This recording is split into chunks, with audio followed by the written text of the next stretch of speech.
Royal Commission told Cardinal George Pell tried to buy victim silence about abuse. Die, Pell. Hello, I'm Paul Barry. Welcome to Media Watch. And as you can imagine, that post on The Age's Facebook page last week, Die, Pell, caused more than a little embarrassment. It made headlines in a bunch of rival papers, like The Australian, The Telly, and The Daily Mail. And it was also a talking point with Neil Mitchell on his top-rating radio show on Melbourne's 3AW. On the line, the editor-in-chief of The Age, Andrew Holden. Good morning. Good morning, Neil. What happened? Trying to find out. The Facebook post, which linked to a story denied by Cardinal Pell, alleging that he had tried to bribe a victim of sexual abuse to stay quiet, was up for an hour before The Age removed it. Soon afterwards, an apology was published, and Editor-in-Chief Andrew Holden was telling Neil Mitchell he was sure that none of his staff was responsible. Somebody, and at this stage I'll assume it's a hacker, but I don't know absolutely. I'm investigating as we track it down, has come in and over the top of the photograph, and the link through to the story is written in those two words. So, was it a hacker or an inside job? Since The Age tells Media Watch it won't be publishing the results of its investigation, we'll probably never know. But it's not the first time that something like this has happened. Last year, readers of Fairfax's Australian Financial Review in Perth were treated to this winning front page, full of missing headlines, empty spaces, spelling mistakes, multiple X's, and gloomy predictions of the future. Arms build-up, buys planes, world is f***ed. And no one at Fairfax noticed that either, until it was too late. More recently, The Age itself has been stuffing up in comical fashion by putting stories into the paper twice. 3 weeks ago, in the British election campaign, The Age ran a yarn on page 3 about a 17-year-old Ed Miliband fan attacking Rupert Murdoch and The Sun on Twitter. Brand new Bay as girl takes on Rupert.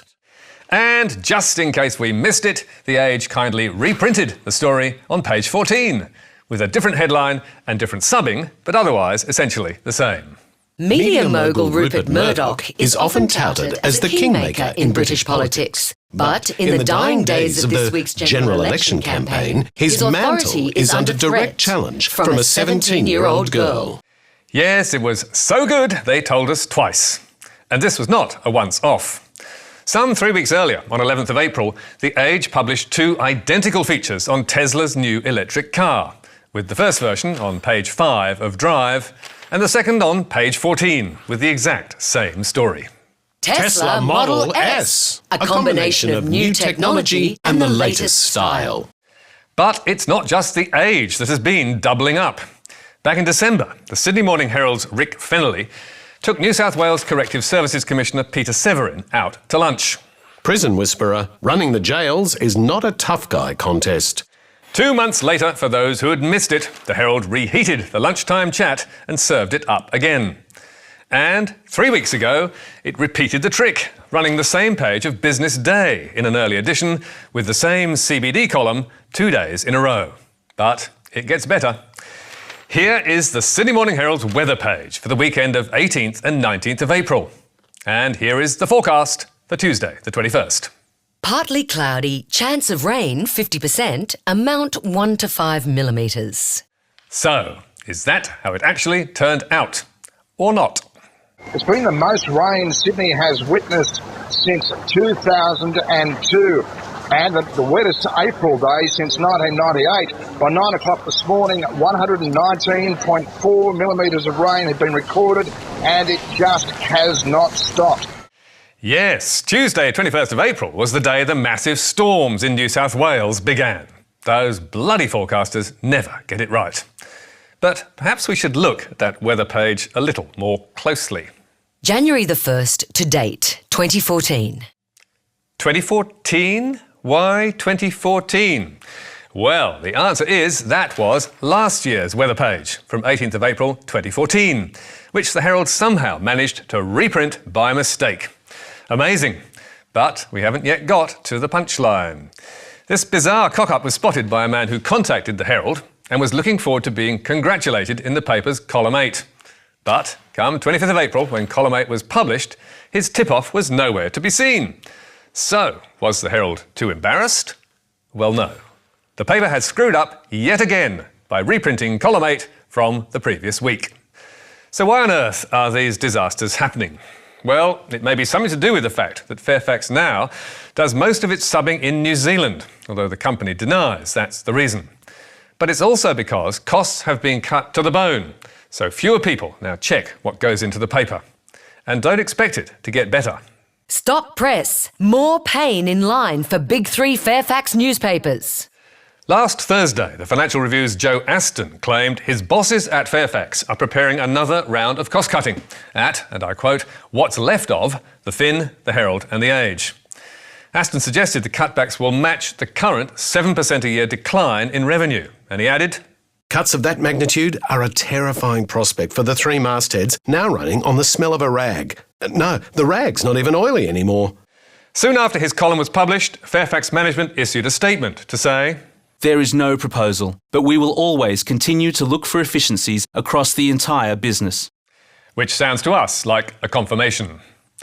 And talking about the entire Fairfax media business, cuts are still being made to the group's regional papers, with Wollongong's Illawarra Mercury one of the latest to go under the knife.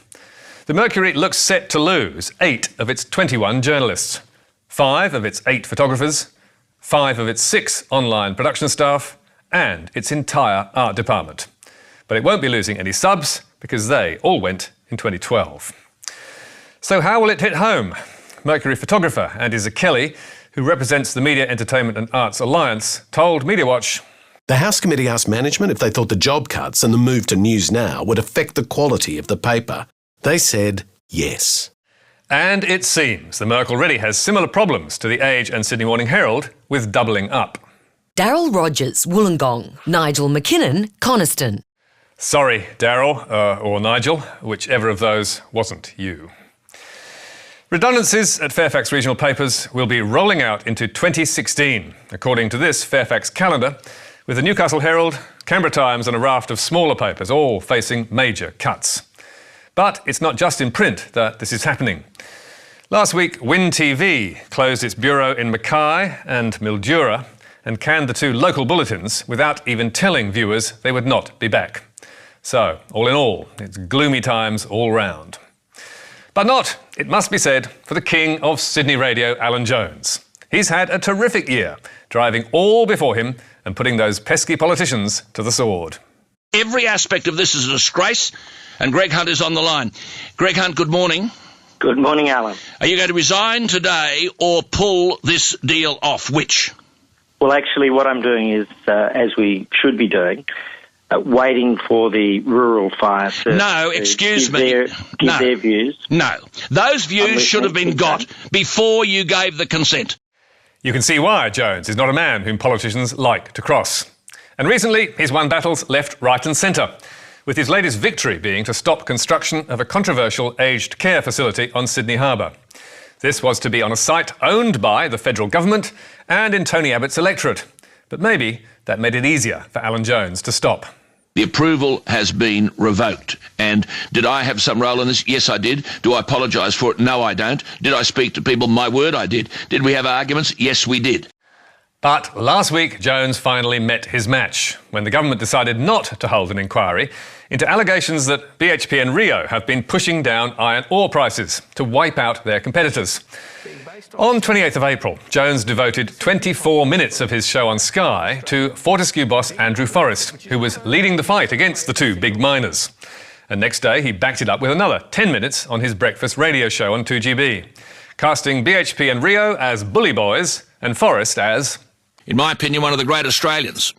Forrest then dug his way through the rest of the media until it looked 10 days ago like he and Jones had won, with the Prime Minister cornered by Jones on his breakfast show. I know there is an inquiry from Senator Xenophon. What's your view about all of this? Well, I think we do need an inquiry, Alan. But alas, for Alan and Andrew, it was not to be. By Tuesday last week, the PM was distancing himself, and by Thursday, the battle was well and truly over. The nation's big miners have had a win tonight, with Joe Hockey announcing the government has backed away from an inquiry into the iron ore market. So why did Jones not get his way? Well, BHP and Rio had flexed their muscles, the government had blinked, and Jones for once had been out-punched. So where did that leave the radio host? Not happy. Prime Minister told me on this program on Friday that there should be an inquiry. He said on Monday at a press conference, and I quote, "I think it's important to get to the facts, and an inquiry may well be a very good way of doing that." Would Dad tell me the mining industry have now got to the government as well? Merits of it all aside, in the Battle of the Titans, even Alan Jones is no match for the big Australians. But we doubt there's many others who'd so easily knock him down. And finally tonight, to foreign news. Nigerian restaurant shut down for serving human flesh and had bags in kitchen containing heads that were still bleeding. Yes, you can always trust the Daily Mail to have the stories you really want to read, which is why it's one of the most popular news sites in the world. And when the Mail finds a scoop, its rivals at news.com.au are rarely far behind. When police raided the restaurant, they discovered human heads that were still bleeding with the blood draining into plastic bags. You would not believe the things that happen in Africa. And if you looked at this story, which was gobbled up by the media across Australia, Britain, America, Africa and Asia, there was plenty of reason to doubt if it was true. For a start, all the stories had the same quotes from the same unnamed witnesses, like the priest who said, I did not know I had been served with human meat and that it was that expensive. Or like one resident who confessed, I am not surprised at the shocking revelation. But there was also a total absence of verifiable detail. The Nigerian town was not named, nor was the restaurant, and there was no confirmation from the police who had supposedly carried out the raid. So, what were they hanging their hats on? Well, they'd all got the story from the BBC's Swahili service, who you might think would know about such things. But you'd be wrong, because Nigeria is here on the west of Africa, while Swahili is spoken over here in the east. And the BBC Swahili service comes out of London, some 6,000 kilometres away.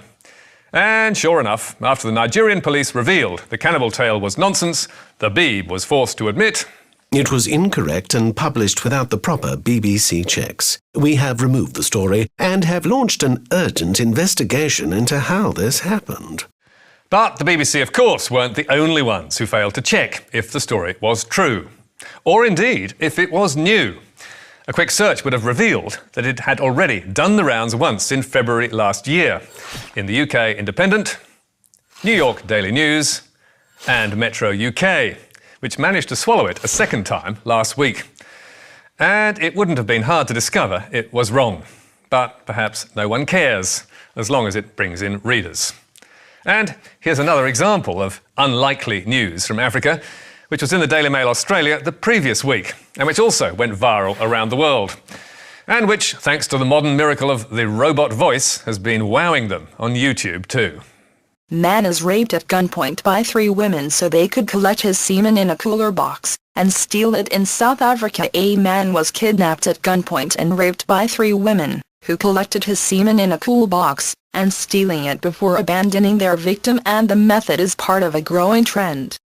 Yes, it's part of a growing trend, all right. Stock images, no real detail, and an outlandish yarn that will pull in the punters. Women in long black cloaks, a victim who's not been named, and a mysterious potion that the man was forced to drink. It's hard to be absolutely certain the story is nonsense, but it sure has all the signs. And we'll post some links on our Facebook page so you can judge for yourself. And you can read more about all tonight's stories on our website, where you can see a statement from Fairfax Media, get a transcript and download the programme. You can also catch up with us on iView and contact me or Media Watch on Twitter. But for now, until next week, that's all from us. Goodbye.